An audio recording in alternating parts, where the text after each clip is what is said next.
Viewers আসসালামু আলাইকুম। এখানে আমার পিছনে যে দেখতে পাচ্ছেন এটা একটা ফ্যাক্টরি।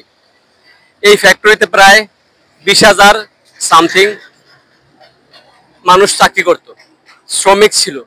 কিন্তু এই ফ্যাক্টরিটা বন্ধ হয়ে যাওয়ার কারণে এখন এখানে সেই শ্রমিকগুলো তারা অন্য জায়গায় চলে গেছে। আর অন্য জায়গায় চলে যাওয়ার কারণে এখানে যে এলাকায় যারা বসবাস করতেছে, যে সব শিল্প প্রতিষ্ঠান গড়ে উঠেছে, ছোট ছোট ব্যবসায়ী যেমন সবজির ব্যবসা, কাঁচামালের ব্যবসা থেকে শুরু করে পান সুপারির ব্যবসা ইত্যাদি ইত্যাদি, ছোট ছোট মাছ ব্যবসায়ী, তারা কিন্তু ধরাশয়ী অবস্থায় আছে। এখানে এটা বন্ধ হয়ে যাওয়ার একটাই কারণ, সেটা হচ্ছে গিয়ে আপনার এই যে গ্যাস লাইন ছিল, সেই গ্যাস লাইনটা নেই। আসলে সেই গ্যাস লাইন না থাকার কারণে আজকের এহেন পরিস্থিতির মুখে পড়তে হয়েছে এবং এই মানুষগুলো অধিকাংশই বেকার অবস্থায় রয়েছে। আসলে এখানে যদি একটা গ্যাস লাইনের ব্যবস্থা করা হয় তাহলে হাজার হাজার হাজার হাজার মানুষের কর্মসংস্থানের ব্যবস্থা হবে।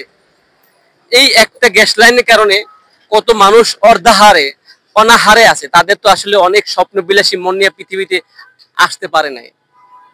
খুব দরিদ্র পরিবারের মানুষগুলো এখানে চাকরি করে, খুবই কষ্টে আছে, তাদের কষ্টেই তাদের জীবন যাপন করতে হয়। তো এই ক্ষেত্রে যে বিষয়টা সেটা হচ্ছে কি, এই গার্মেন্টসটা চালুর জন্য সবাই আহ্বান করতেছে, কিন্তু কে কার ডাকে সাড়া দেয়? এই একটা ফ্যাক্টরির কারণে হাজার হাজার মানুষ অনাহারে আছে। কি করবে?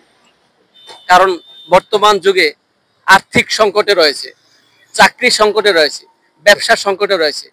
যদিও একটা কোনো রকম চাকরি জোটে, সেটা যদি চলে যায় তাহলে তাদের পরিবারে যে অন্যান্য সদস্যগুলো আছে, সেই সদস্যগুলো অনেক কাঠখড় পোহাতে পোহাতে একটা সময় জীবনের শেষ প্রান্তে চলে যায়।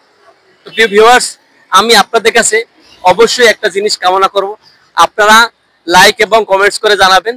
এবং লাইক কমেন্টস করে যদি জানান তাহলে সরকারের নলেজে যদি থাকে তাহলে কিন্তু তারা এই প্রতিষ্ঠানটা চালু করার জন্য চেষ্টা করবে এবং এখানে গ্যাসের ব্যবস্থা করে দেবে।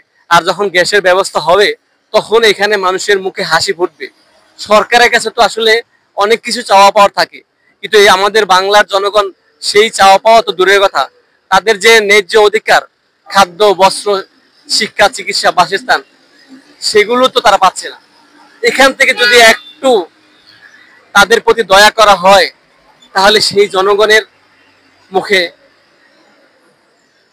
হাসি ফুটে।